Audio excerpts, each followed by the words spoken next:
Hello and welcome one and all to this live public training session at Straße, where we once again get to see the German reigning and record title holders Bayern München in action. Everyone enjoying the wonderful weather, all smiles after what has been a good start to the season. A 4-0 win against Werder Bremen in the opening game of the Bundesliga campaign.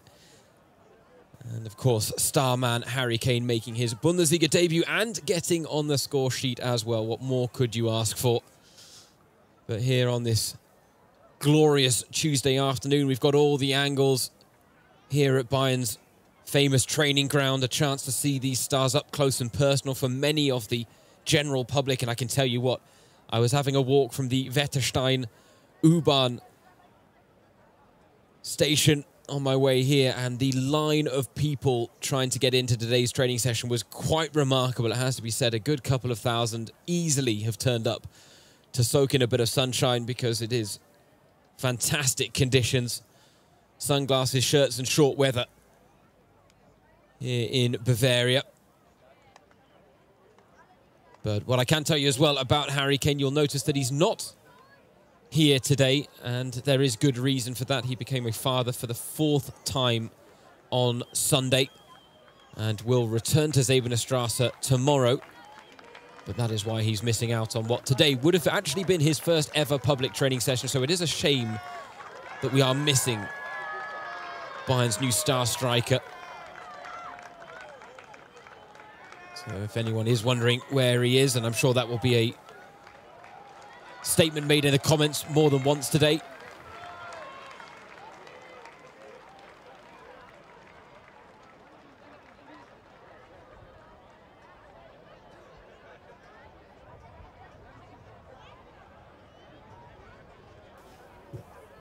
But even if Harry Kane's not around, Bayern still have a star-studded ensemble for us to take in. Customary warm-ups are the first thing to take place.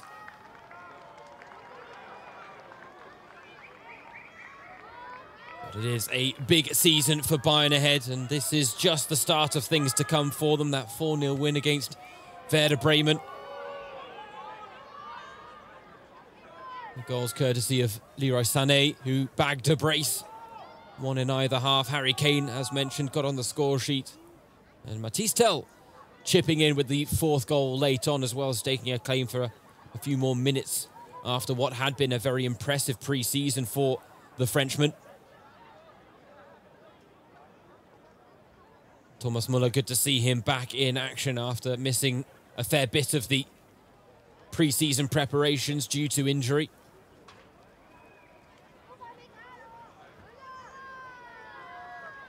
You can hear Thomas Müller is the name being called from. The incredible statistic coming from that game against Bremen, where he did come off the bench. But Thomas Müller has now competed in 16 straight Bundesliga campaigns where he's made at least one appearance or more, which is a new record in club circles here with Bayern. And it is a point I've made on these live streams many a time before. But for me, club legends don't come much better than Thomas Müller. Got to think it may not happen this season, but next season at least, he'll be looking to crack the all-time appearances record with Bayern. Man who has won 12 Bundesliga titles in his time with the German record title holders. I mean, it's an incredibly impressive record for Thomas Müller. And we just want to see him fit and healthy for the rest of the season as he looks to help Bayern. And let's be honest, what is a slightly new role for him, more often coming from the bench. Nevertheless, still such an important player.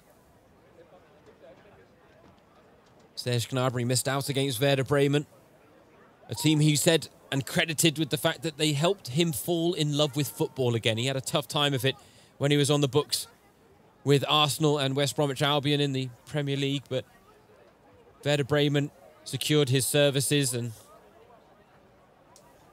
it was in the north of Germany where he did rediscover the passion that has ultimately inspired him to even greater heights in his club career, joining Bayern in the end, and then, of course, within the international circuit as well, where he is such a key player for Germany, but missed out on the matchday squad against Werder Bremen back in training now, which is good to see, suggesting that he might be available for that first home game of the season against Augsburg, and the Allianz Arena opening its doors for the first time to the Bundesliga. Of course, it has already hosted the Super Cup, and, well, let's be honest, the less said about that game, the better.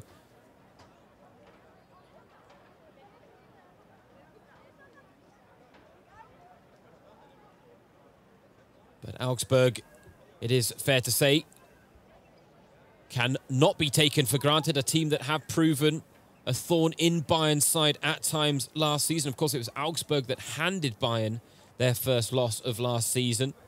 That 1-0 defeat with Megan Berisha scoring the only goal of the game back in September.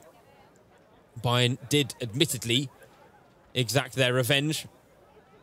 They picked up a 5-3 win in the Bundesliga on matchday 24.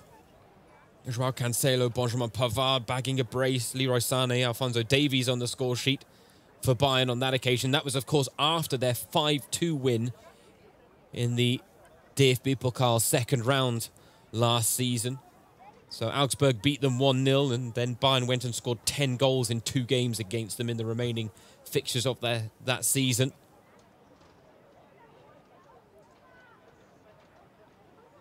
But as a result, that is why Bayern won't be taking their Bavarian counterparts lightly at all. Admittedly, when Augsburg have beaten Bayern, it's normally been in Augsburg at the WWK Arena, not at the Allianz Arena. Nevertheless, Bayern simply well versed in the fact that Augsburg are a side that like to cause them problems. After that, Bayern have an away game against Borussia Mönchengladbach on match day 3. And then back-to-back home games in the Bundesliga against Leverkusen and Bochum. So certainly an opening set of fixtures that really allow Bayern to set their standard for the season. They'll also want to exact revenge on Bayer Leverkusen, of course, a side that defeated them last season. Xabi Alonso getting the better of Julian Nagelsmann in what was his final game with the club before Thomas Tuchel was drafted in to try and steady the Bayern ship. And he's hoping that now, with a full pre-season under his belt and the squad more settled than it was at the start of their preparations, that they really can push on now. He has big aspirations and big expectations, I think it's very fair to say, when it comes to his Bayern side.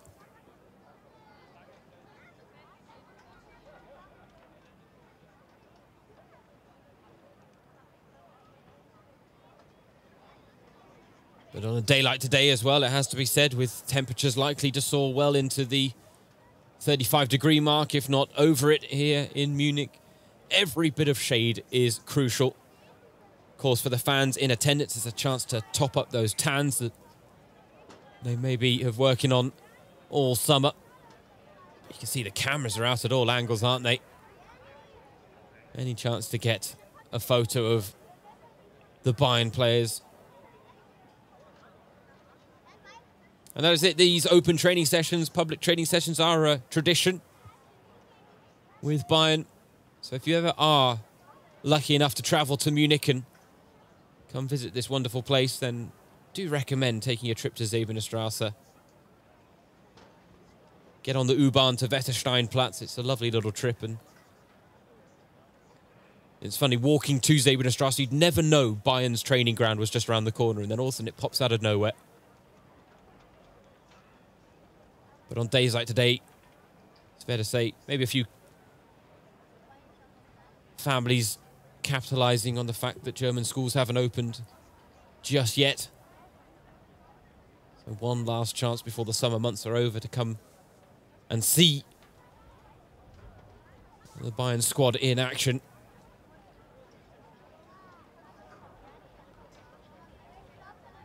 Be interesting to see which drills Thomas Tuchel puts his side through today.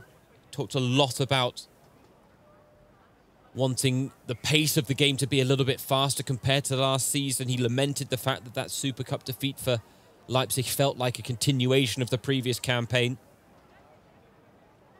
But I think it's fair to say he was much happier after the win over Werder Bremen, because he noted the fact that there was a little bit more fluidity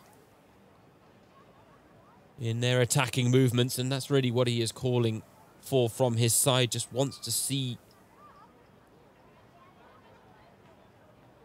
them be a little bit more instinctual, a little bit more natural when building up out on the pitch.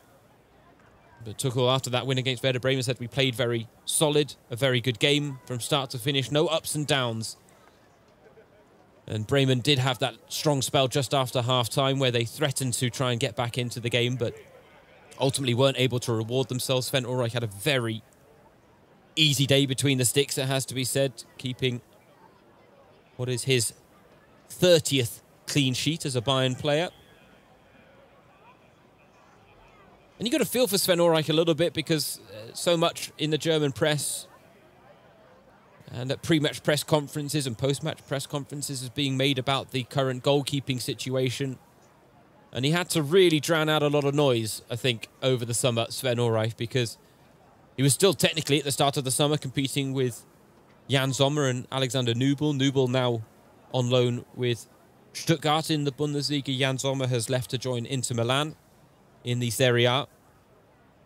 And when it came to Manuel Neuer's recovery, initially there were mixed reports about whether he may even be out for longer than anticipated. However, there have been a lot of positive sounds coming out of the Bayern camp recently. There have even been social media clips floating around online of him doing some goalkeeping specific training drills and looking good doing them as well. So I think it's very clear that Bayern are not going to rush Sven Ulreich back into action, or excuse me, Manuel Neuer back into action when they have Sven Ulreich, who has proven such a loyal and able deputy. And as I said, he drowned out a lot of noise to now ultimately be getting a few starts under his belt at the start of the season, giving Manuel Neuer the time to focus on his recovery and not feel like he has to rush back. But let's be honest, Manuel Neuer, also the type of goalkeeper, the type of player that just wants to be out on the pitch at all times. There's absolutely no doubt about that.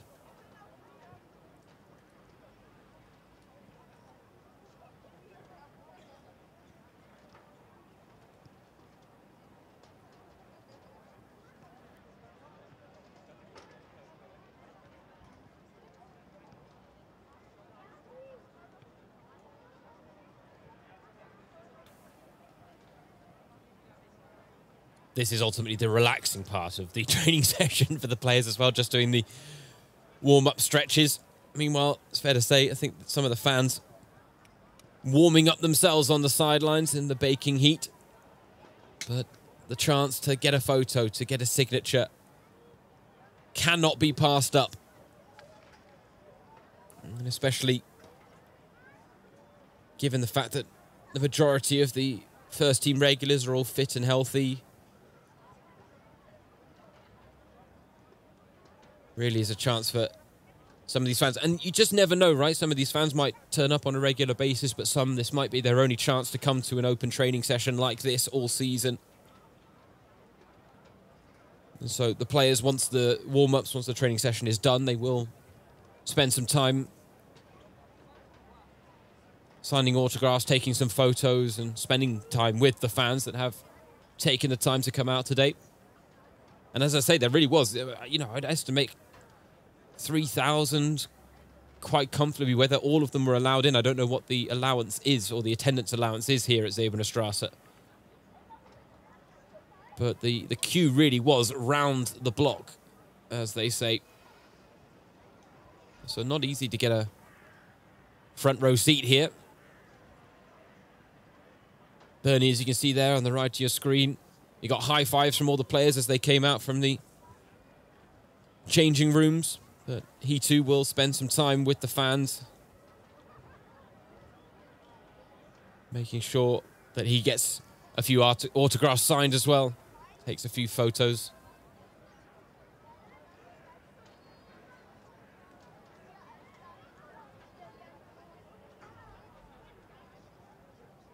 Getting a close look here at Matthijs de Ligt. Wasn't in the starting lineup against Werder Bremen. Did come off the bench to replace Min Jae Kim. The South Korean signed from Napoli in the summer. Matthijs de Ligt, winner of Bayern's Goal of the Season award last season for that stunning effort he scored against Freiburg in a 1-0 win. 1-0 win that, let's be honest, proved crucial to Bayern retaining their title for an 11th straight season in the Bundesliga. And so it raised a few eyebrows when he wasn't in the starting lineup, but all suggestions are that he's recovered from the knock that kept him out of the first 11 and might well slot straight back into the starting lineup for the matchday 2 encounter against Augsburg.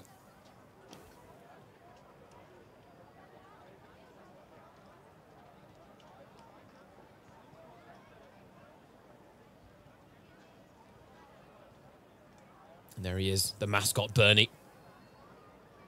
Unfortunately, those with the Kane shirt are going to be a little disappointed today. Won't be getting the signature of the England captain. So a reminder in case you are just joining us and maybe wondering where Harry Kane is. Not to fear. There is a reason that he is not attending today's open training session, and that is because he became a father for the 4th time on Sunday. And he will return to Zebenstrasse tomorrow, but our congratulations go out to him and wife Kate for the birth of their 4th child.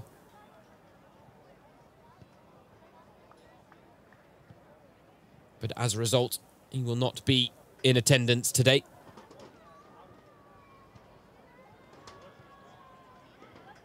Thomas Tuchel, full of praise for Harry Kane's impact. And he was admitting last season when Bayern was struggling without an out-and-out number 9 that if you look at the Champions League's most dominant teams, that they ultimately have a reliable striker to call upon who plays at a world-class level.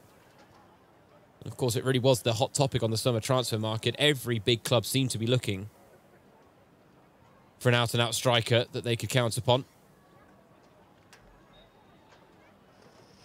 And Bayern now have one in the form of Harry Kane. And I think already we could just see the impact he made, and it really wasn't even in a goal-scoring sense necessarily, but it really was all over the pitch. It was incredibly impressive to see. There were some key defensive headers, one at the back to chip in with the defensive duties as well. There were some wonderful passing plays that came out of the England captain in midfield when he dropped deep, or even when Bayern were on the counter-attack. There was one in particular, wonderful pass, reminiscent of a quarterback in the NFL, just pinged it down the left wing. I want to say for the run of Leroy Sané, but don't quote me on who the recipient of the pass was. Of course, he did have a hand in Leroy Sané's first goal. Little 1-2 between Sané and Kane.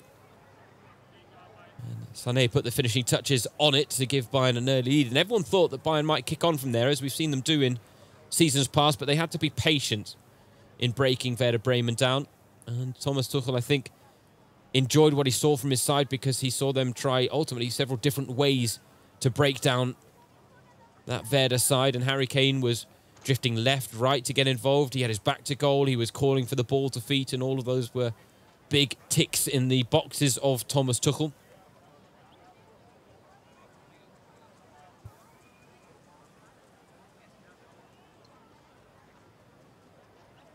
Of course, one result over the course of a whole season can give very little indication. But the signs for Bayern, very promising, it has to be said.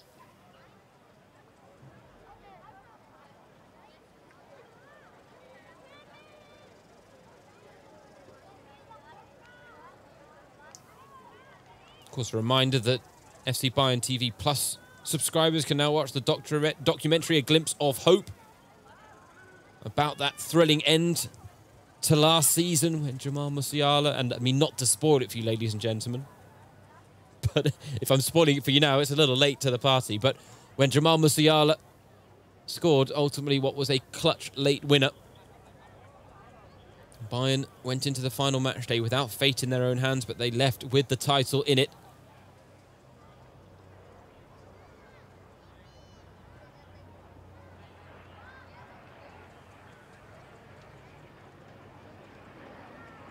But wherever you are in the world and wherever you're tuning in from, we're delighted to have you along for this live and open training session at Säbener Straße.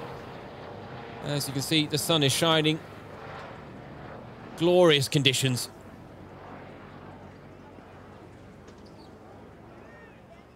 Here in one of the suburbs just south of the city centre. But a chance for Bayern just to stretch their legs a little bit after their exertions over the weekend. Of course, at some point soon, the games are going to start coming thick and fast. Of course, Bayern also have that DFB Pokal first round tie still to play on account of the Super Cup postponing their game against Preußen Münster until the 26th of September.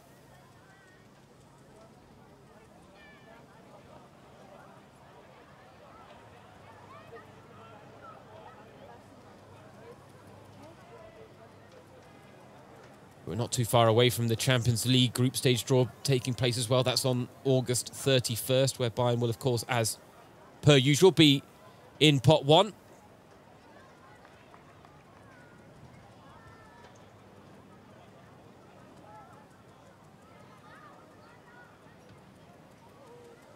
Last season, they went through the group stages with that incredibly unblemished record, setting Champions League best marks tumbling as well on account of their, I believe, is it 13-game unbeaten streak in the group stages? I'd have to go back and have a look at that, actually.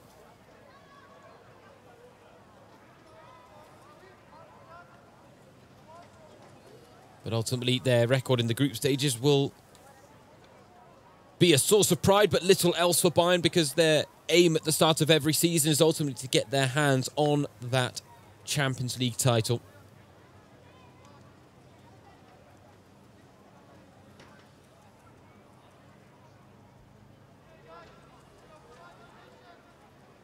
And unfortunately, in recent seasons, their story has often been cut short in that competition.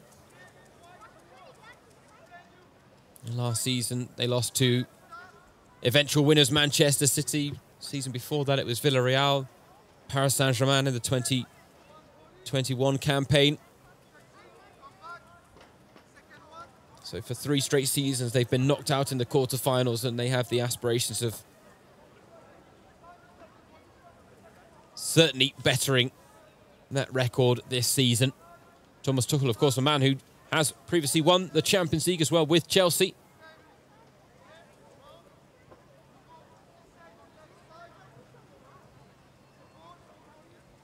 Beating Manchester City back in 2021 to, on that occasion, deny Pep Guardiola what would have been his first Champions League title with Manchester City. They did finally get their hands on it last season as part of their treble win.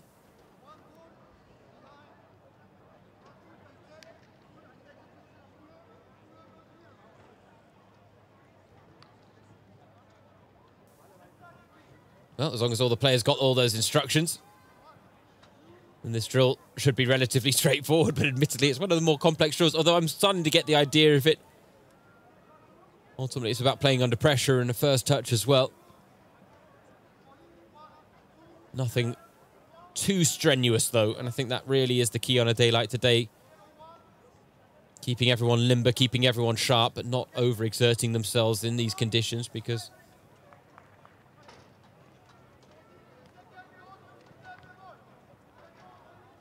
temperatures are absolutely soaring right now in Bavaria. Have been for the last couple of days.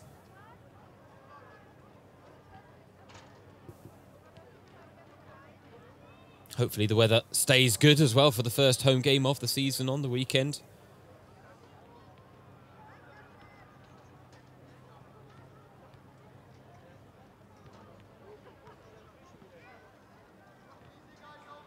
Thumbs up from Thomas Müller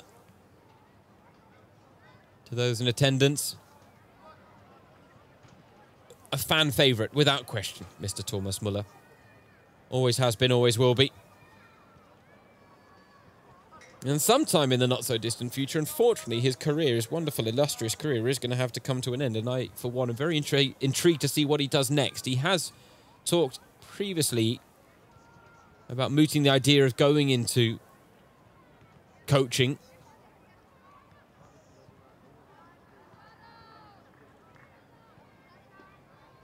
At the other end of the age spectrum, Franz Kretzig there.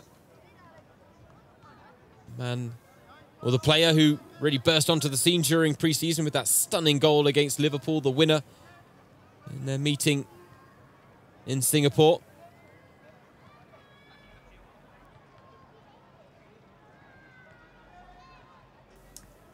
Right now in competition with Alphonso Davies for that left-back role, but seen as certainly a bright prospect for the future. The young 21-year-old Kretzig.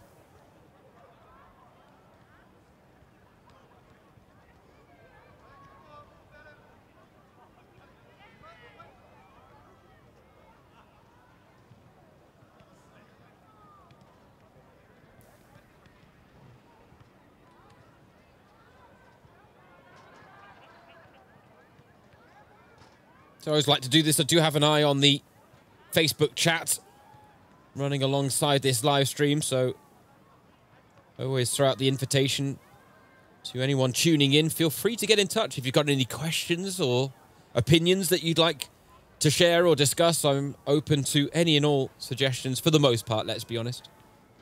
There are lines, people, that we can't cross.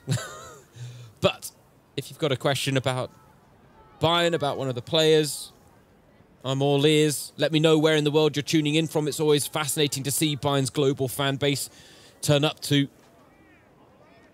live training sessions like this online. Got people tuning in from South Africa. We've got hello from the UAE. Watching live from Zambia, from Ghana. I'm getting love as well. Hello from Thailand. This is exactly what I'm talking about. It really is a global fan base that Bayern have here, and they've built up over the years, and rightly so, with their incredible stature and star-studded squads that they've treated football fans to down the years. Question from Alicia asking, is Harry Kane fitting in? Well, I haven't had the chance to speak to him personally yet, Alicia. But what I can tell you, in case anyone is wondering, in case anyone's just joined the live stream, but Harry Kane not taking part today, but that is due to the fact that he welcomed his son into the world on Sunday, becoming a father for the 4th time. He will return to Zebener tomorrow, but unfortunately what that means is that he today misses out on what would have been his first ever live training session since joining from Tottenham in the Premier League. Everyone wondering whether he could be the missing piece for Bayern after last season, when they really had aspirations of going a little further in the DFB Pokal and the Champions League as well. Or you've even got people from Cambodia and New Zealand getting in touch. Goodness me, what time must it be there in the world? But nice to also see well wishes for Harry Kane, and congratulations on the fact that he has become a father for the 4th time. Main thing in those situations is everyone's happy and healthy. Someone's asking, who's the tall guy? Connor, I see you. That, my friend, would be the goalkeeper, the backup goalkeeper, Tom Ritzy Hulsmann. He's a whopping 2 meters tall, and right now is playing second fiddle to Sven Ulreich, given the fact that Manuel Neuer is still out injured, but still yet to make his Bayern debut, but has been a key player for the youth sides over the last couple of years. So I hope that answers your question, Connor. Because yes, he's a whopping 2 meters tall. Very easy to pick out at times. But maybe let me throw out, seeing as I'm looking at the live chat on Facebook, maybe let me throw out a question. I've asked you where in the world you're tuning in from, but maybe let me ask you another question. How many goals do you think Harry Kane is going to score this season? And we'll make it all competitions. We won't just make it the Bundesliga. We'll say all competitions. How many goals do you think Harry Kane will score, or what do you think would be a number he needs to hit for it to be considered a successful season for Harry Kane? I'd love to hear some answers on that question, so feel free to drop them in the live chat and let me know. We'll start the discussion point soon as we see this training session still going on. It is interesting that Ritzy Hulsmann, the goalkeeper, is still taking part in these outfield drills. The goalkeepers haven't been separated, but I'm assuming, Connor, that that's the big lad that you're talking about on the left of your screen. He's just gone out of shot, but there he comes back into again. So he's not an outfielder that you haven't spotted or haven't heard about yet. He is the backup goalkeeper right now for Bayern. Sven Ulreich keeping a clean sheet on the opening day of the season in that 4-0 win against Werder Bremen. He'll be happy with that. He just needs to hold down the fort until Manuel Neuer is back to full fitness. Here we go. We've got lots of questions coming in, or sorry, lots of answers coming into my question about the Harry Kane goals. Love to see it. So thank you, everyone, for getting in touch. Alicia says easy 30 goals. Grant says Kane will score at least 40 for the season. Zachele, I hope I'm saying that name right, 30 goals as well. Niklaus says 35. Raymond says 35. Fixie says 25 to 30. Crispy goes with the 50-goal mark. Well, there's the first person to pull that one out. Good on you, Crispy, for having the confidence. John's even gone for 60. Goodness me. That, I mean, would maybe be expecting a little too much, in my opinion. I think Harry Kane is an incredible goal scorer.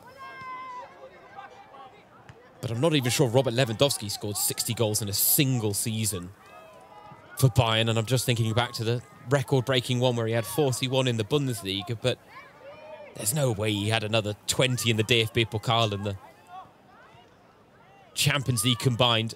So I like the answers that are around about the 30, 35 goal mark, because I think that is a very realistic target. You got to think, you know, he'll probably be looking to score more than a goal every other game in the Bundesliga. So you may be thinking about, you know, 20 minimum in the Bundesliga. You chip in with a couple more in the DFB Pokal and the Champions League, and you're pushing 30. And I genuinely think that would certainly be a successful season, because as much as Harry Kane has been brought here to score goals, I think we saw something so important about his impact on the game for Bayern in that first match against Werder Bremen. And it was the setup for the first goal for Leroy Sané, the fact that he dropped deep, the fact that he was willing to play that 1-2 and let Leroy Sané use his pace by bursting beyond Harry Kane. And that's going to be something that backlines that come up against Bayern this season are going to have to cope with. It's the fact that Harry Kane can drop deep and their centre-back cannot afford to get sucked in too much, because Kingsley Coman, Serge Gnabry, Leroy Sané, Jamal Musiala, all of those players, if not more, are ready to make that run beyond Harry Kane to try and get on the score sheet. And I just think that while Harry Kane, he will score the goals, I think his impact is going to go so far beyond just him hitting the back of the net. But I like the confidence that we're seeing from the chat here. Vangelis even says, you know, he'll score around 40 to 45. There you go. Grant has done my hard work for me. Thank you very much, Grant. I was just trying to look it up myself while I was chatting away. But Grant has done the hard work for me, and he scored 55 goals for that record-breaking season in 2021-22. And that was in all competitions. So I very, very much appreciate you doing the legwork for me behind the scenes there, Grant. And I think, you know, for a first season with Harry Kane, I think, let's be honest, Harry Kane is a striker, and Bayern a squad more than capable of creating 55 goal-scoring opportunities for Harry Kane quite comfortably. And he's quite capable of scoring 55 goals in a single season in all competitions. But I think expecting that in this first season would maybe be setting the bar a little too high, because really it's about the positive impact he's going to make on the likes of Jamal Musiala and Serge Gnabry as well. Release them, because Jamal Musiala last season at times was carrying the responsibility of scoring the goals. Then Eric Maxim Choupo-Moting kind of took over that burden. But Harry Kane loves scoring goals, loves playing as the lone striker, and will happily accept that responsibility.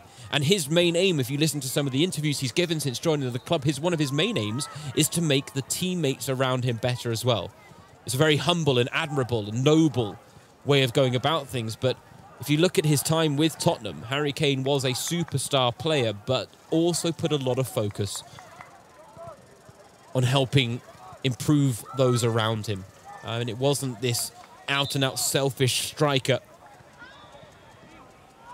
And I just think that's why Thomas Tuchel, that's why Bayern really went above and beyond to try and sign Harry Kane, because they felt he could be the missing piece that could maybe take them back to winning 2, perhaps even 3 titles again in a single campaign.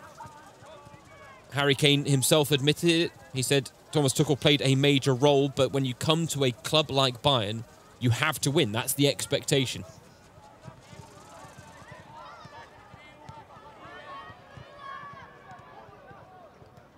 Paul is asking where Harry Kane is now. I have admittedly just been waxing lyrical about him.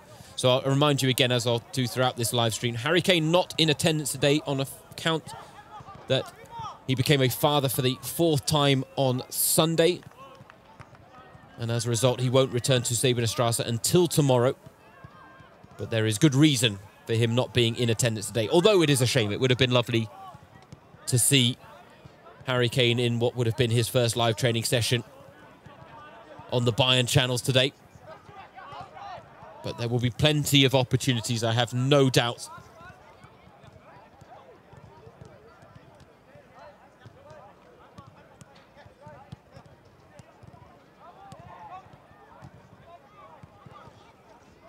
And the fact is, his goal against Werder Bremen, simply the start of things to come. I don't think there's any doubt about that either. The first of many goals that he's going to score in a Bayern shirt.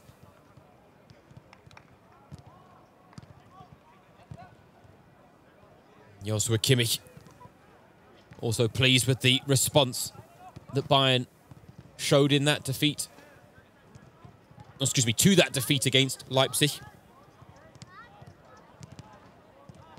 And ultimately, a player that always strives for perfection at the highest level.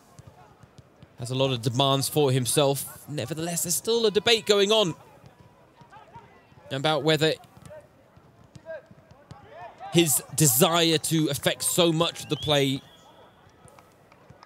prevents him from being the out-and-out number 6 that maybe Bayern need and that Thomas Tuchel has asked for. The fact is, if they don't sign any other midfielders, I don't think they'll have a problem on account of the fact that they've got such a plethora of options in midfield. Joshua Kimmich, Leon Goretzka, Konrad Laimer, Ryan Gravenberch. These are top-quality individuals, top-quality midfielders.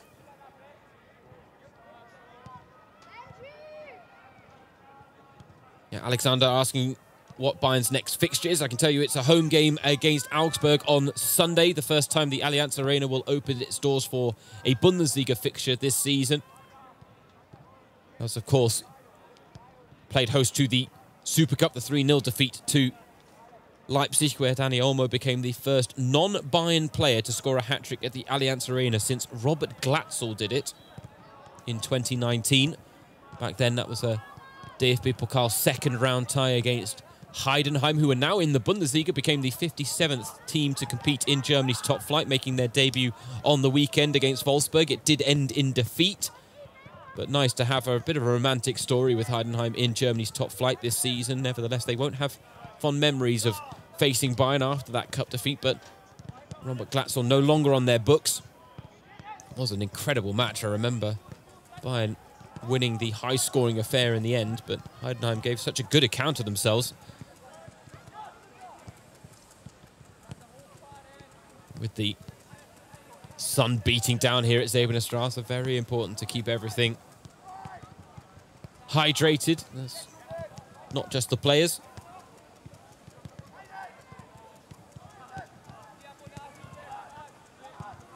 Niklaus saying Harry Kane isn't just a goal scorer on the pitch. Oh, I shouldn't read that out loud. You had me thinking it was an innocent comment there, Niklaus, but Bit of a tongue-in-cheek one there that I'll refrain from refrain from reading out, but you almost got me in trouble. Almost got me in trouble. Crispy Pockets, he says, today is my birthday. My name is Dennis. So Dennis, happy birthday. Don't mind giving out a birthday shout. Shout out on the feed as well. Thanks for tuning in. Always a pleasure. Personally, I just love hearing from as many Bayern fans as possible during these things. I think there's some great discussions that we've had in the past.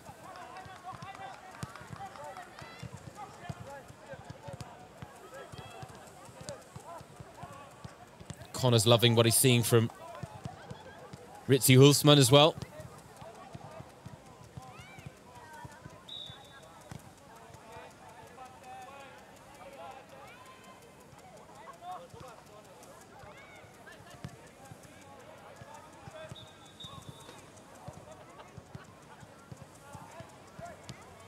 Connor also asking the question of whether Bayern will win the Champions League this season.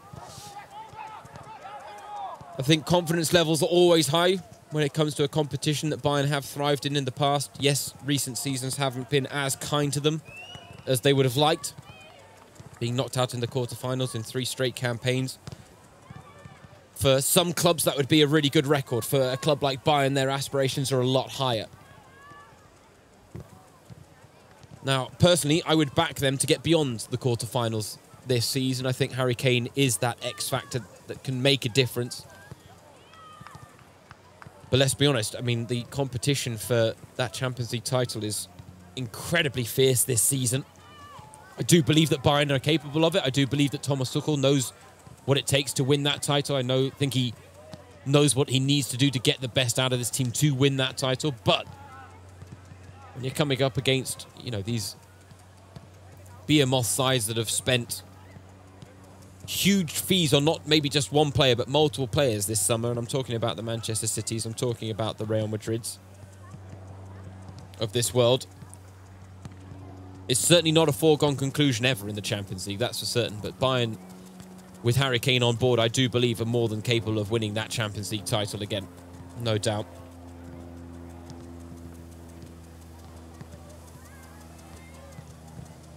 Got people tuning in from Sweden, from Malta.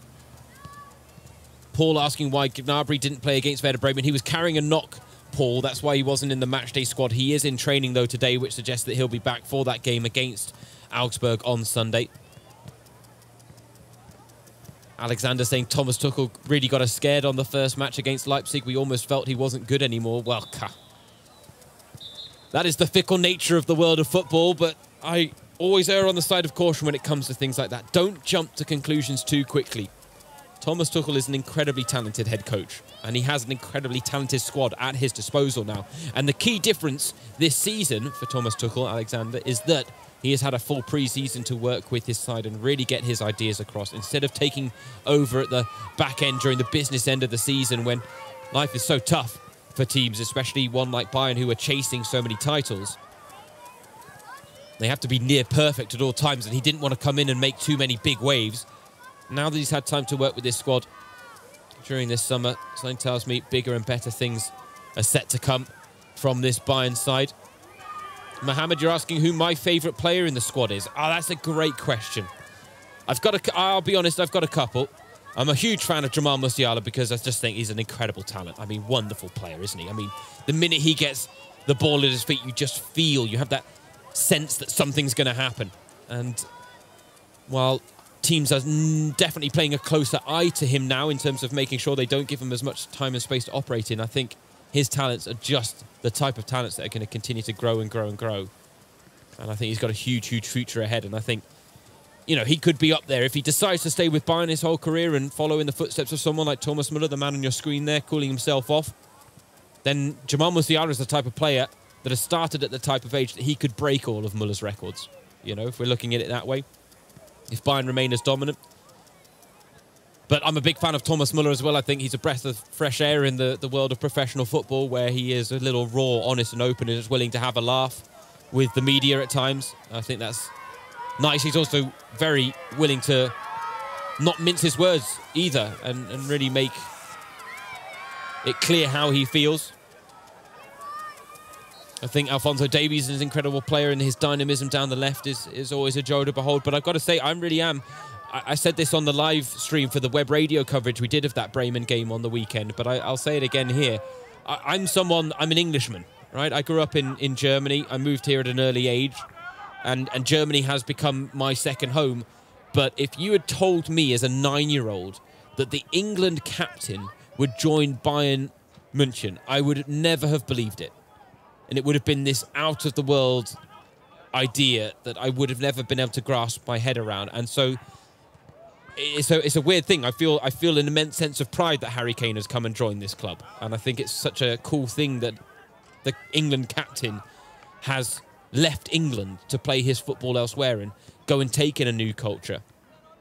So I've given you 3 players that I really like, and of course Harry Kane as well has to go down. I hope that answers your question, Mohammed. I mean, let me know who your favourite players are, guys, because that's another great question to ask. We had a wonderful question asking how many goals Harry Kane would score earlier this season. I thank you for all your responses. We had plenty of them, ranging from 25 all the way up to, I think we had 60 plus at one point as well. But let me know who your favourite players are, because there are so many to choose from and so many to like.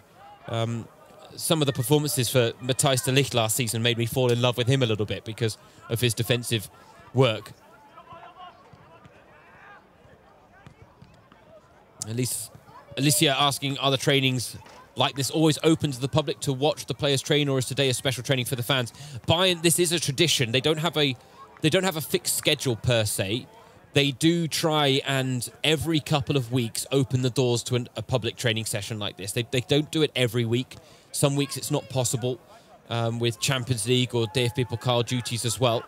But they do try and open their doors as often as they can to the public. It's something they feel is really important to stay connected with the fans. It's something they lost during the COVID period as well, and they really missed, actually. You talk to some of the players, and they really enjoy interacting with the fans, you know, spending time with them, signing some kits or pictures and taking some photos as well.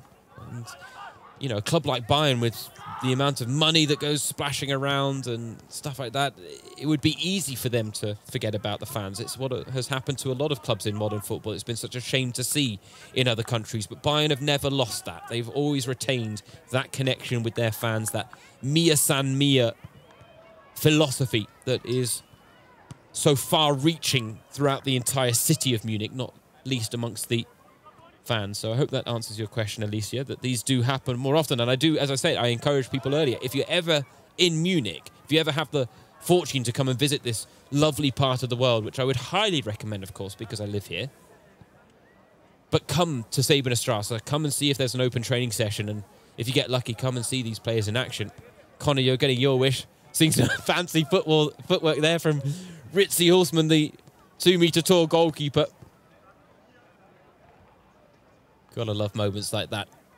Alexander asking, do I think Bayern need another signing to complete the squad? No, I'll be honest. I think this squad is capable of winning titles the way it is. Do I think that they could sign another player that would maybe improve them in a position? Potentially. But we prefer not to speculate too much, and especially we don't talk about players that are on the books at other clubs. So I'll refrain from speculating at all. But I think if you look at this Bayern squad, you have to say that it's got to be complete. You know, the star-studded nature of it, the amount of world-class talent they have, the fact they have strengthened in key positions during the summer. Konrad Laimer coming in from Leipzig, Min-Jae Kim replacing Luka Hernandez, who left to join Paris Saint-Germain. Rafael Guerreiro addressing the lack of depth at that left-back position. Maybe one surprising bit of news, actually, is that Josip Stanisic has joined Bayer Leverkusen on loan. That's a great move for Stanisic, I'll be honest, but I just wonder whether it might leave Bayern a little short at right-back at times this season, because I think Stanisic was a valuable player for them at times.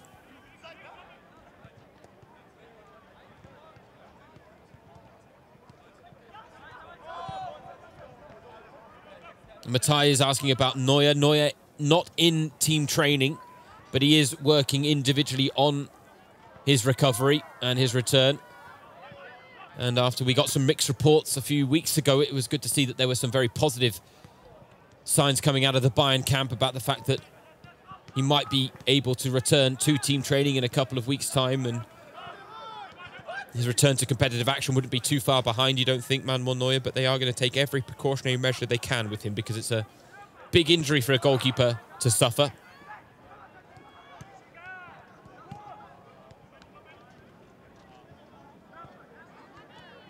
Ryan, that's a great question. There's a great question. I'll read this one out loud. Ryan on Facebook asking, what did I think of the change in momentum against Bremen when they brought on Muller, Tell and Choupo? It was very noticeable. It was very impressive. And I do think, that's Matthijs Tell really wanting to make something happen. I think Eric Maxim Choupo-Moting now in a bit of a different role. The motivation levels for those two will be really high with Harry Kane on the books and the level of competition just rising. But Thomas Muller is Thomas Muller, and I think it really was the case of at that point they were 2-0 up.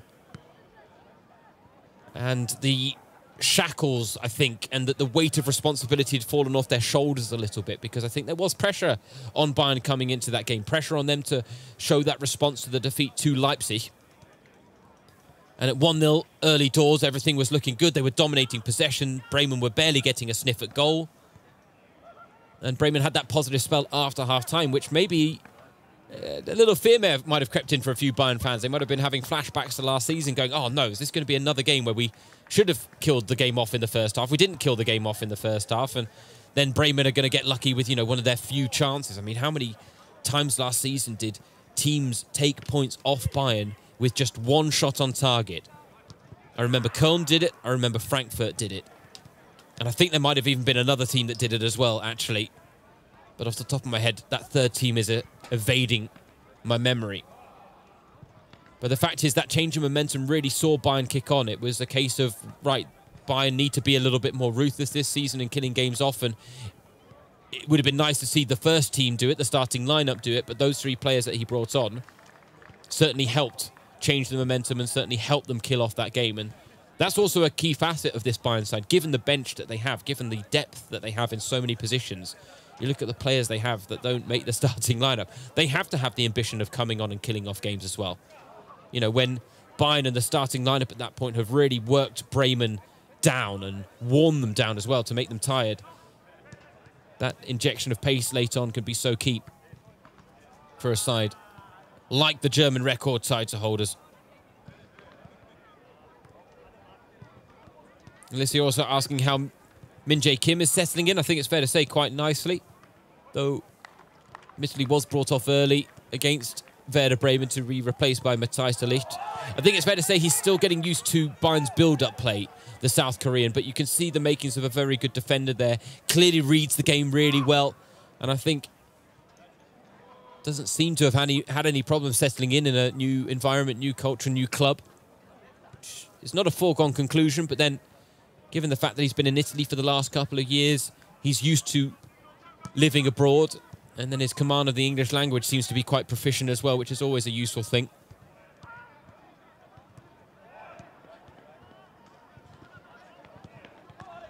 Ali asking, when will Manuel Neuer come back to team training? I don't know, Ali, is the answer to that, and I don't think anyone on the Bayern books necessarily knows right now. They might have a plan, and I think the plan is in a couple of weeks' time. But as you can see, that's very loose phrasing when it comes to Manuel Neuer. I think just going to have to be patient when it comes to his return.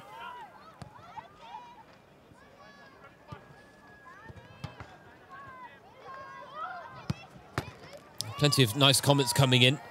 May not be able to read them all. There you go. Niklaus, I can actually read this question and comment from me without getting in trouble. But asking, who do I think will grab the golden boot this season? Harry Kane. Choupo, he says Jerome or Serge. Well, I think it's got to be Harry Kane. He's got to be the favourite. Unless something really unfortunate happens where he picks up a nasty injury or something like that. But he's a player that throughout his career has rarely suffered long-term injuries, which is always a good sign. And I'm sure something that Bayern will have liked to read in their scouting report as well.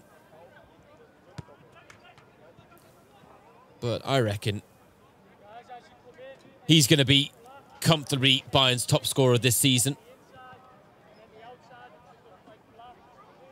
Got to say, shout out to Grant, because he's doing a lot of answering of questions in the chat as well, which is sometimes great because I can't necessarily get to all of them. So I do thank you, Grant, for your wonderful work behind the scenes on the Facebook live chat for this open training session. I'll answer your question because he says, do you think Stanisic will play rotation as a centre-back or right-back for Bayer Leverkusen? I think he really has been brought in to play part of that three-man back line.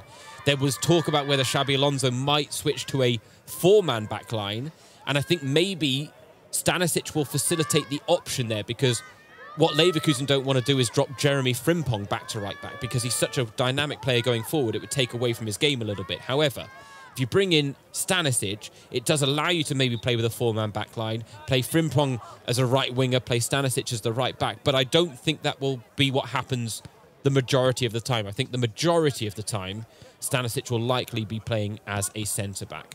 And I think that's not necessarily a bad thing for him, because it'll be a centre-back, not quite of the four-man back-line variation, but he'll be having to learn how to shift position as part of a three-man back-line, which, let's be honest, if he plays at right-back for Bayern, when Davies bombs up the left, that's what he needs to do. He needs to settle in as that right-sided third centre-back alongside Upamecano and De Ligt or Kim or whoever it is. And I think that might be a good way for him actually to hone his craft a little bit with Leverkusen. He should, I would imagine, get more game time there, though I do think he would have got good enough game time with Bayern that he still could have continued his development. But to go to Leverkusen, a club that really are looking very good for this season, I'm very excited about their prospects under Xabi Alonso in the current campaign. And their 3-2 win against Leipzig on matchday 1, not a bad result either, you have to say. So I'm excited to see what they can do, and I think Stanisic might actually play quite a pivotal role in their success this season, which would be nice.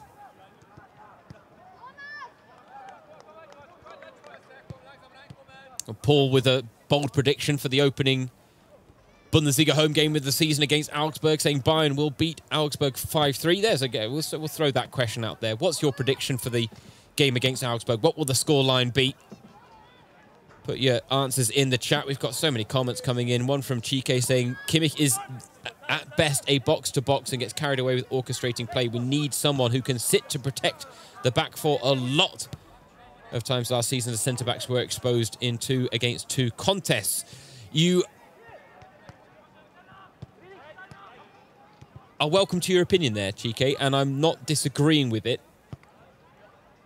I just think Bayern don't need to solve the problem that you're talking about with a signature of a new player. I think that's a good way to formulate it, because yes, they could go into the transfer market. They could try and sign an out-and-out number 6. You know, you look at Liverpool, who signed Wataru Endo from Stuttgart for that reason, and Bayern could have maybe made that signature. But why disrupt the squad even more? Because what are you doing then? What are you going to do then? Let's just pretend Bayern sign a new number 6. Who are you dropping out of that squad? You're dropping Goretzka and playing Kimmich, and then you're going to have Goretzka, Gravenberch, and Konrad Laimer sitting on the bench unhappy. And for me,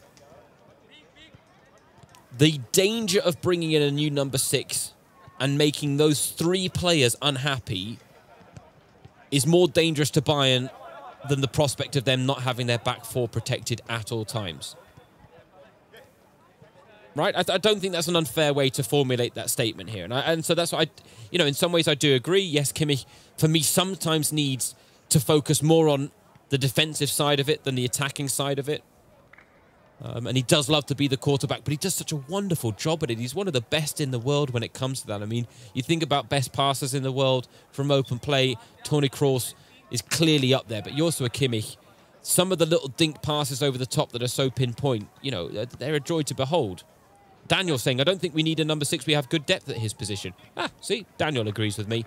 And that's it. Don't get me wrong. There isn't a specialist number 6, right? There isn't that midfield enforcer. Your Casemiros, your Wataru Endos, your Sergio Busquets back in the day, right? There's not that player. But are you telling me that you don't think that Konrad Laimer, Leon Goretzka and Kimmich are talented enough to protect a backline? I think they are. I think they just need to tweak their roles a little bit. And I'm hoping that Thomas Tuchel has worked on that during the summer, especially, the test of that is ultimately going to be when they come up against big teams. It won't be against Werder Bremen. or Augsburg necessarily. You know, Leverkusen might give him a big test on match day 4, but it'll be in the big games in the Champions League that ultimately we'll see whether that stands the test of time. And I just think, yeah, one of the key things when you're a Bayern head coach, when you're someone like Thomas Tuchel, is making sure that the mood in camp is a good one. It's a competitive one, but no one's disgruntled, no one's unhappy, no one's really, you know, maybe souring the mood. And right now there's a tricky balancing act going on with Ryan Gravenberch and maybe the role he's going to play this season, because I think it's clear that he wanted more game time last season, didn't get it in his debut campaign. But Thomas Tuchel has talked glowingly of Ryan Gravenberch. There's been a lot of praise for the Dutch midfielder.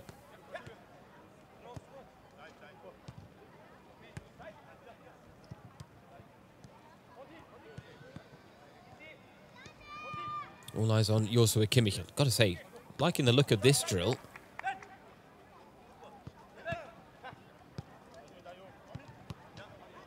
Playing in a hexagon, carved out. The pink team are trying to press. Kimmich clearly one of the link-up players in the middle, but the idea really for either team to control possession. Oh, just as we're enjoying that, they take us away from it. But sometimes that's what happens on live coverage like this. Quite all right. We should not forget that the goalkeepers are also in action. But as we have pointed out many a time, Manuel Neuer still working in individual training on the road to recovery. A reminder for anyone that has been asking, there have been a couple of people, that Harry Kane is not in training today on account of the fact that he became a father for the 4th time on Sunday.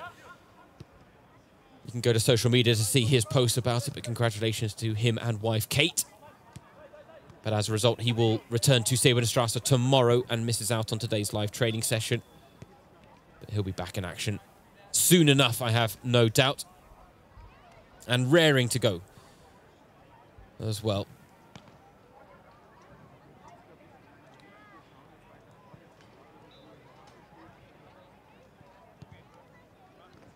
Alifando asking about Bayern's best formation. And that was interesting because Thomas Tuchel was actually asked about the idea of a 3-man back line. And he said, I think, you know, Bayern, his side are capable of it. But I think it's very clear that his preference is this stability afforded by this 4-2-3-1 system. And let's be honest, it's a system that's ingrained in this Bayern side. It has been for over a decade now, since Jupp Heynckes really made it such a popular formation with that incredible run.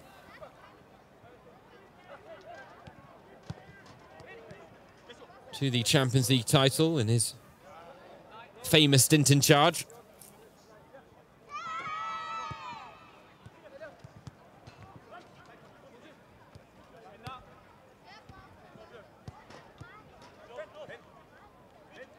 Daniel chipping in on the midfielder debate, when it's talked about the fact that Kimmich is is at his best when he's playing box to box, and Daniel rightly pointing out that that's the Goretzka role, really, or the Konrad Laimer one. I think it was maybe a surprise to people that Konrad Laimer, having started every game in pre-season, didn't start the matchday 1 fixture against Werder Bremen. But Tuchel clearly had an idea of the fact that he felt that game was going to be more physical, and therefore the stature, the physical prowess of Leon Goretzka was going to be a little more useful in midfield than Konrad Laimer. So it'll be interesting to see what he does against Augsburg, who, let's be honest, they're a combative side as well. Grant saying that I think we need a Javi Martinez-esque defensive holding midfielder that will fight hard. Kimmich is great box-to-box, but I'm not sure he quite enjoys the defensive work. I agree with you. I see that in his game as well, and I'm not disputing that point at all, because when Bayern are on the ball, Kimmich wants to be involved. He's not going to be the man that just sits back and keeps the overview and makes sure he knows where all the threats are coming from. He wants to be what he's being in this training drill, the pivot person that links the play from defence to attack, and wants to play that quarterback role of looking for the incisive passes, whether those be through the air, along the ground, out wide, whichever way you want to look at it. And so I agree. He's not Matthijs de Ligt. Matthijs de Ligt loves defending, right? Like, you listen to the way he talks about defending, and it's like listening to a striker talk about scoring goals. Matthijs de Ligt loves defending. Kimmich I think is happy to defend, but he doesn't love it. And so I agree with you there. But this is the point I made as well in the earlier part. Javi Martinez was a special player because he was happy being a role player and fulfilling the role. Bayern would have to be careful in buying a player right now in the summer that would maybe come in with too many expectations. But then if you're going to buy this defensive specialist that everyone thinks that Bayern needs, surely the idea is to sign that player and then he comes straight into the starting lineup. And I again point out that the risk of upsetting not just Leon Goretzka, not just Konrad Laimer, but Ryan Gravenberch as well. I mean, that's 3 players that will just potentially be a bit of a cloud that could hang over the club. And that's what I'm sure the Bayern decision makers are weighing up right now in terms of whether they do dip into the transfer market at all anymore. But yeah. Trying to look at a few more of the comments that have come in recently. And again, I point out, anyone tuning in, we've got, according to the Facebook Live numbers, just over 1,500 of you. So really, I mean, incredible turnout today. So thank you so much for tuning in wherever you are in the world. And we have been enjoying the worldwide fan base that Bayern have. But if you've got any questions or opinions that you want to discuss, feel free to put them in the chat. And Ali's got one here. Now, this is interesting. We're going to have to try and interpret this question, Ali, so hopefully I interpret it correctly. But he's asking, is your opinion that the dualism of De Ligt and Kim is the best for Bayern? So I think what you're asking there is whether I think the partnership of De Ligt and Kim might be the best one for Bayern this season. Now, that's a hard question to answer, actually, right now, because I like the look of what we've seen from Kim. But as I said earlier, there have been times where he's clearly not as comfortable in the build-up play for Bayern.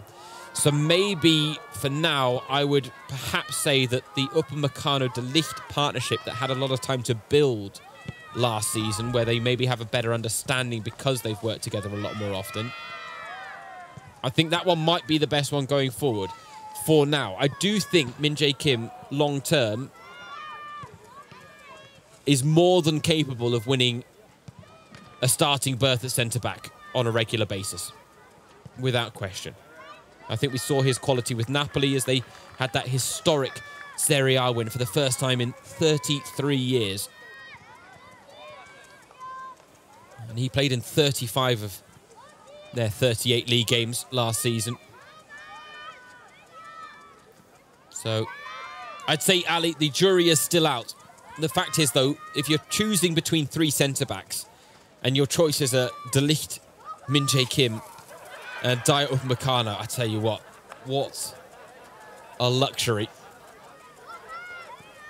Oh, I don't know what Thomas Muller's doing in the background, but he's doing something to make a few people chuckle in the crowd. Understandable that the players are enjoying themselves.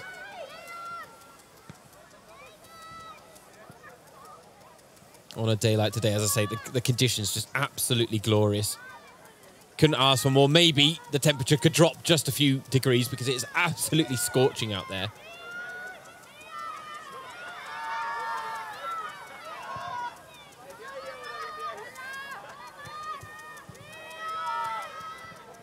I know you can hear some of the younger fans in attendance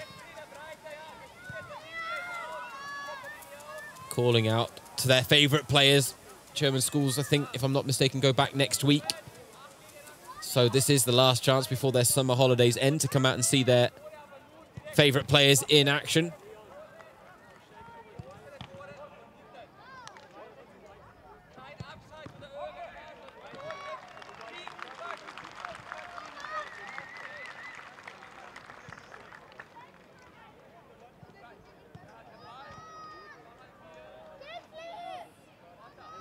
And the Bayern players still being put through their paces here.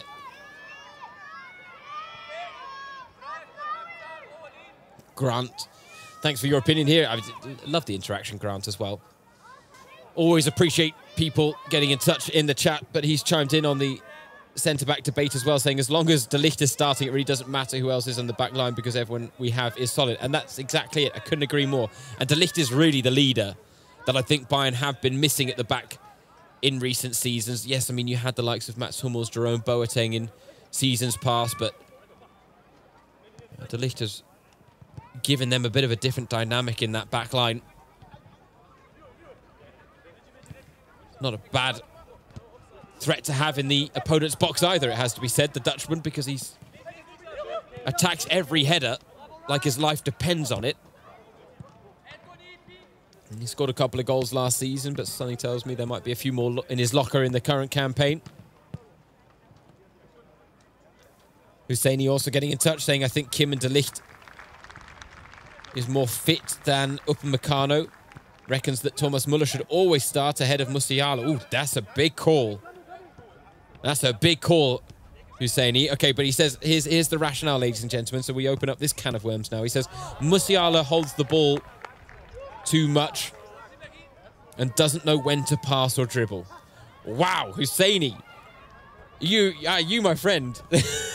You, my friend, have come up with the controversial opinion of the day, I believe. And you know what? You're welcome to it. You have every right to have that opinion, and I'm not knocking it at all.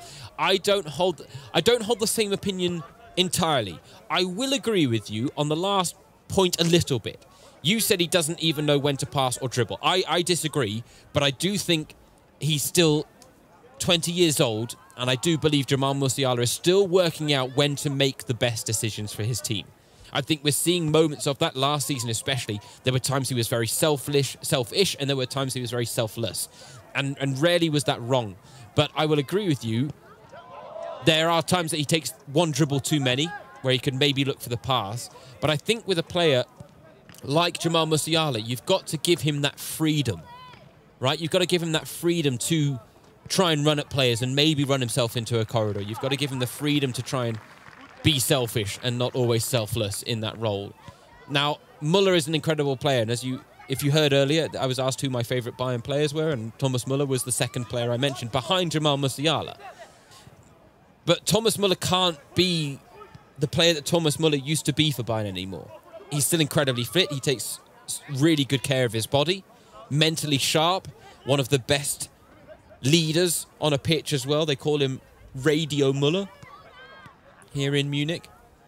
But I don't think Müller can expect to be starting every game ahead of Musiala at his age right now.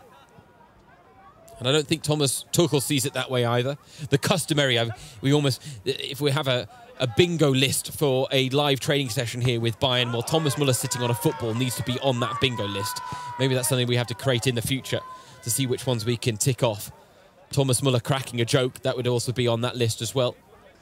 But Husseini, again, I thank you. I thank you for writing in. I thank you for sharing your opinion. I personally don't agree with it.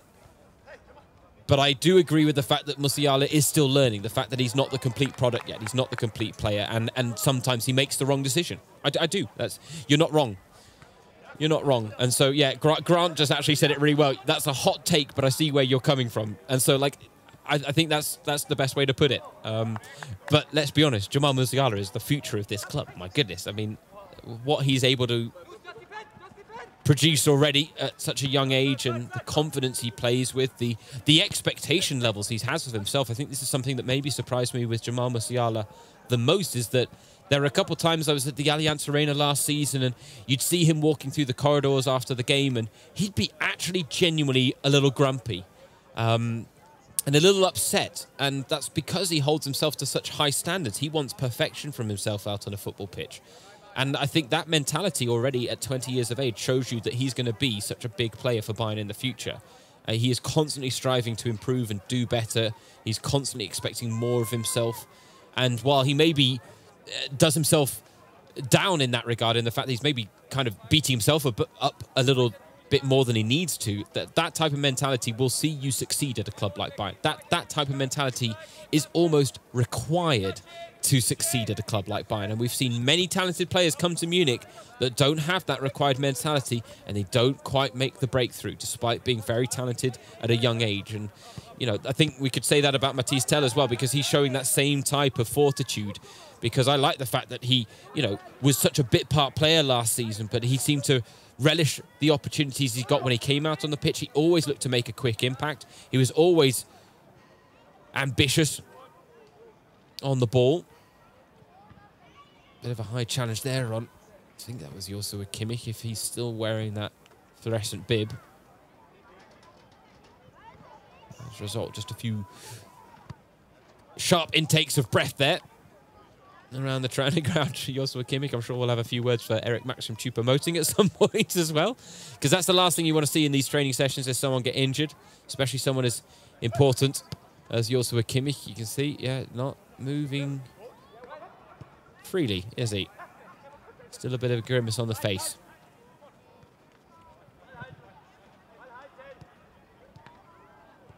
But Grant also pointing out here that the issue with Jamal Musiala is that he's still young and still learning.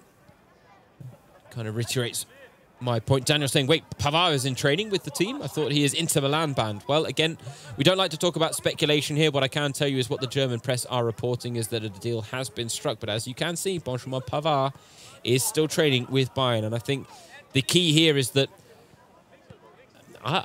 you know what? I'll go out on a limb. I don't think Bayern will let Pavard go unless they have a replacement ready to sign.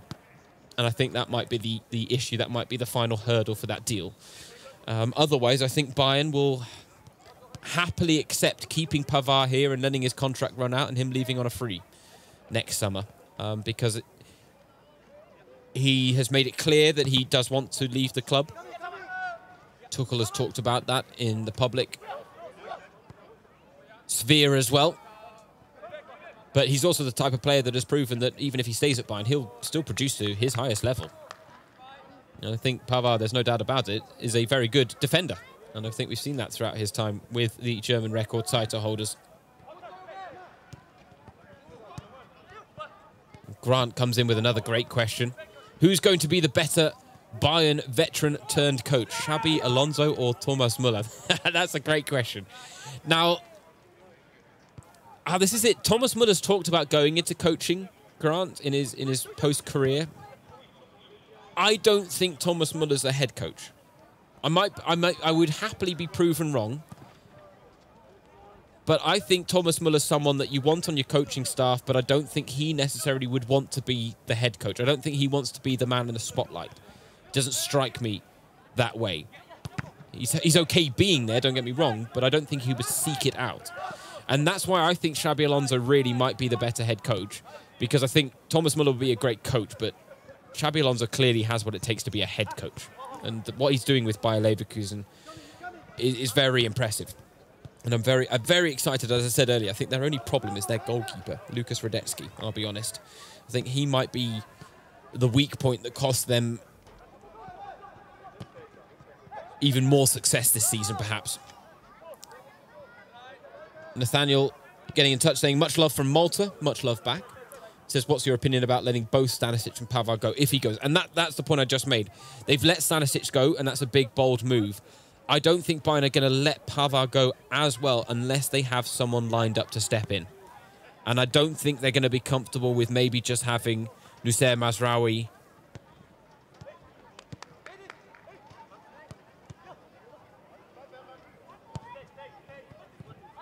as, you know, your first choice right back, and then your only backup is Bouna Sarr.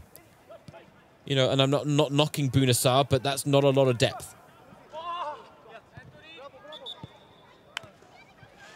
And so, yeah, that's my opinion. Nathaniel, I think they won't let both go unless they've got someone lined up. There have been plenty of different names mentioned in the chat.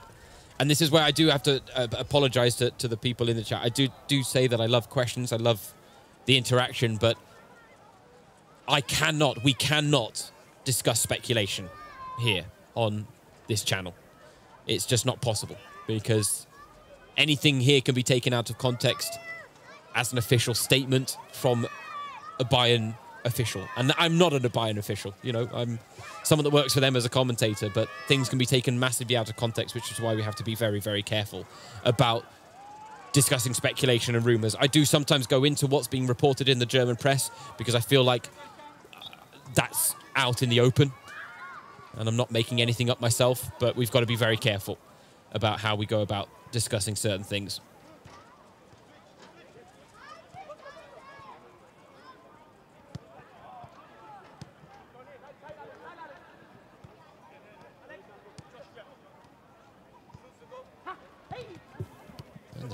Passing is sharp, though, in training still, as is to be expected. Matthijs de Ligt as vocal as ever, and something tells me he'll be back in the starting lineup for that game against Augsburg on Sunday.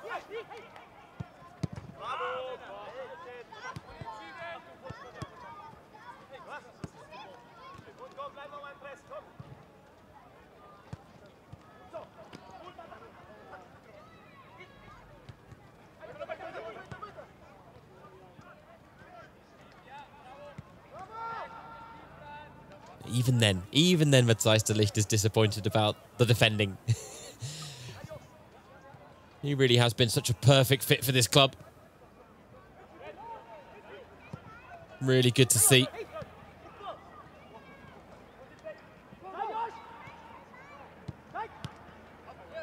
I mean, it really does show you the pulling power of this Bayern team, right? There's been a lot made about their dominance in the Bundesliga.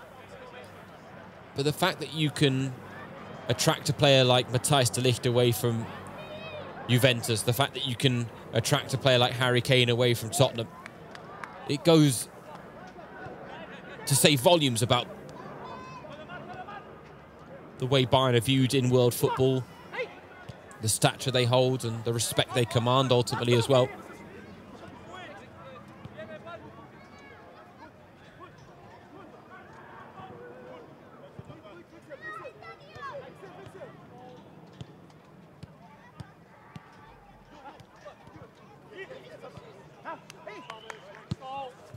Connor asking, why is Tuchel sitting down? He's just sitting on the ball. Someone get him a chair. I can tell you, Connor, every live training session I've ever done when Bayern have had Thomas Tuchel in charge has featured him sitting on a ball at some point or another. It is a staple of these experiences, and it's clearly, as I said earlier, it'll be something we put on the bingo list if we ever do one for these live training sessions. And it would be fun to do one in the future at some point, because there's so many things that do happen on a regular basis that you could put in a bingo list. You know, Thomas Tuchel sitting on a ball, Jamal Musiala nutmegging someone, Jamal Musiala going for a back heel, Thomas Muller making someone laugh, Bernie signing autographs, the mascot. There's so many that we could enjoy here.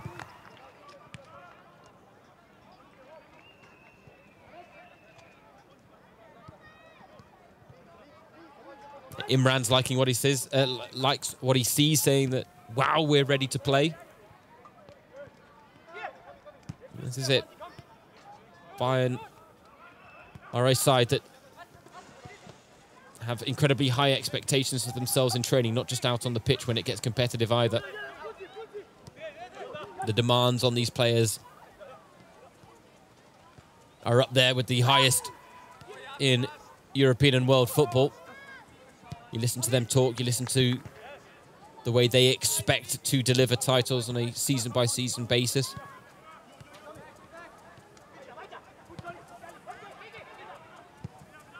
Nahanla, oh, I hope I said that close to correctly, saying, finally it's my lunch break. Watching while working was not going so well. Well, I hope you can enjoy the live stream a little bit more now that you have hit lunchtime. Admittedly, we're approaching 12 o'clock midday here in Germany with these glorious conditions in Munich, and getting a little peckish myself. Whatever you do, don't tell me what you're eating, because it's only going to make me jealous. Lots of comments in the chat as well about Guerrero. Still unclear as to whether when he's going to be back to full fitness following the calf injury he suffered in pre-season. Such a shame for him as well, after signing on a free transfer from Borussia Dortmund, to suffer an injury so early on in his Bayern career. Player that has great experience of working with Thomas Tuchel. Guerrero is certainly capable of playing at left back. I'm not sure he's someone that I'd slot in at right back necessarily, but as someone was just pointing out in the chat, Royal, the fact that Lima can play in that position as well, and that is worth noting actually, that you're right, Konrad Laimer has in the past played at right back for Leipzig, and maybe as a last-ditch solution would be opted for in those roles, because, you know, again, other people are pointing out Ayush and Royal pointing out that Kimmich can also be used at right back. And I just don't think that's something that Thomas Tuchel really wants to do. I think he's admitted that he knows that Kimmich can play there, but it would take a lot, I reckon, for Thomas Tuchel to slot Kimmich in at right back, whereas I don't think the decision to move Lima there would be as difficult. Got a question in the chat again. Where is Harry Kane? So a reminder, we've been saying this throughout the live stream today, but a reminder that Harry Kane not in attendance today because he became a father for the 4th time on Sunday, and as a result is still in England. He will be back at Zebenstrasse tomorrow, but has been given an extra day off to be with his family and his newborn son. And congratulations again to him and wife Kate. An ever-growing family who hopefully will be moving over to Munich sometime in the near future as well. It'd be good to see. As we now see, training is breaking up. That means that the players can trundle over to the sidelines and sign a few kits, sign a few photos, take a few pictures as well.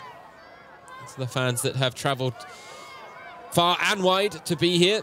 Many will be Munich natives, but it's fair to say the ever-increasing international fan base that Bayern have means that we do get people visiting from all over the world to come and see these players in action.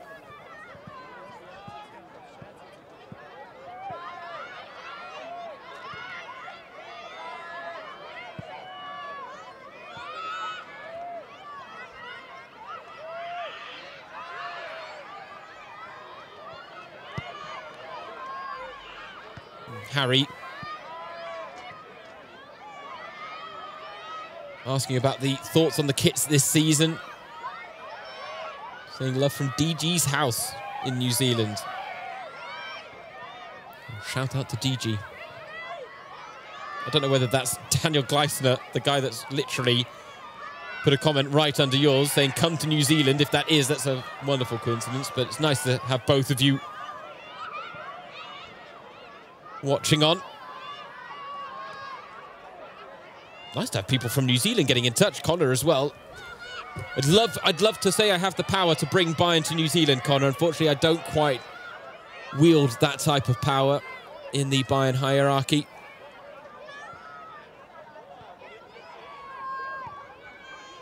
They are a side that regularly travel the world. Of course, it took them to the Far East this season, but not quite as far south as New Zealand. Daniel saying he's watching from Trinidad and Tobago as well. My God, no, that's going to make me jealous. I mean, don't get me wrong. The sun and sunshine and wonderful conditions here in Munich are enjoyable, but I wouldn't half say no to being on a beach in Trinidad and Tobago somewhere.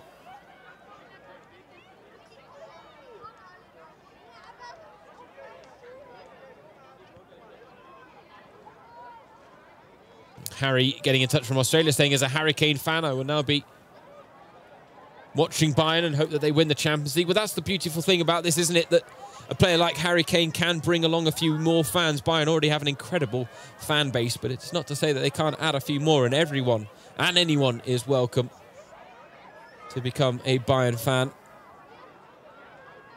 But that is it. Harry Kane, his status as the England captain, it will draw in a few more eyes and a few more viewers and a few more listeners. Of course, we will have all the coverage of Bayern's campaign this season on the club's channels, whether that be the web radio channel, whether that be YouTube, Facebook, live streams like this, or simply the online content that is really top of the range on fcbayern.com.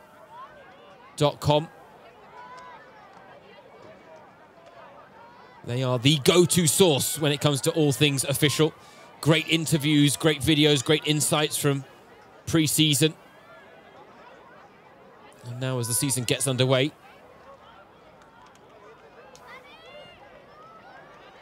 that should be your #1 source for all information pertaining to Bayern. And I can tell you, actually, I've just gone on the website and there's a new story up. And given the fact that we had questions about Rafael Guerreiro, I can tell you that he completed a running session today at Zebenstrasse before the team training session. The 29-year-old who suffered that muscle tear in his calf during pre-season has been working individually upon making his return, and I think today is just another step in the right direction for him.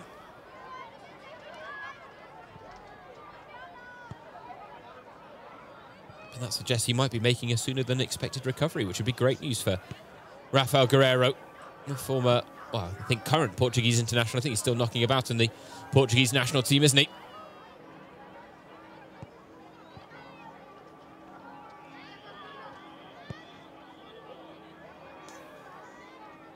Salon's saying, I love Bayern so much. I can't wait for the weekend game. I have to say, I'm looking forward to it as well.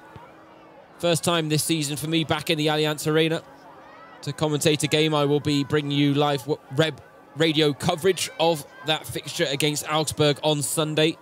It's a late kickoff, 5:30 local time. Bayern will be looking for their first home win of the season. And something tells me the Allianz Arena are going to be really up for that game against Augsburg, a side that have beaten them a couple of times in recent seasons, including last season. But as I pointed out earlier, those wins tend to come in Augsburg.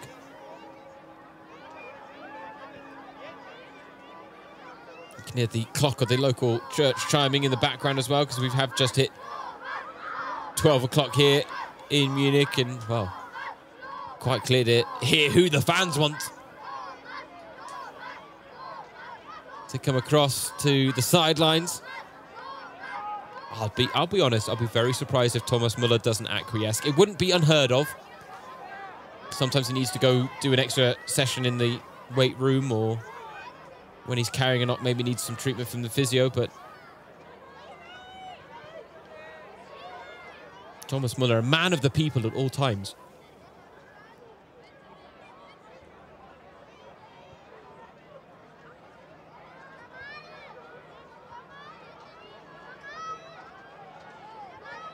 There you can see, of course, he was always going to say yes. Even Ritzy Hulsmann. Unfortunately, Connor, you can't be there to get a signature from the big 2-meter tall goalkeeper. Maybe a new fan favourite in the future. Who knows? The heir apparent to Manuel Neuer. This is where things do wind down. Joel on Facebook saying, please, I'd like Muller to play as an attacking midfielder. Musiala should be moved to the wing so that Muller can pair up with Harry Kane. I mean, that's not a bad idea, and I'm sure it's a combination that we might see at some point throughout this season.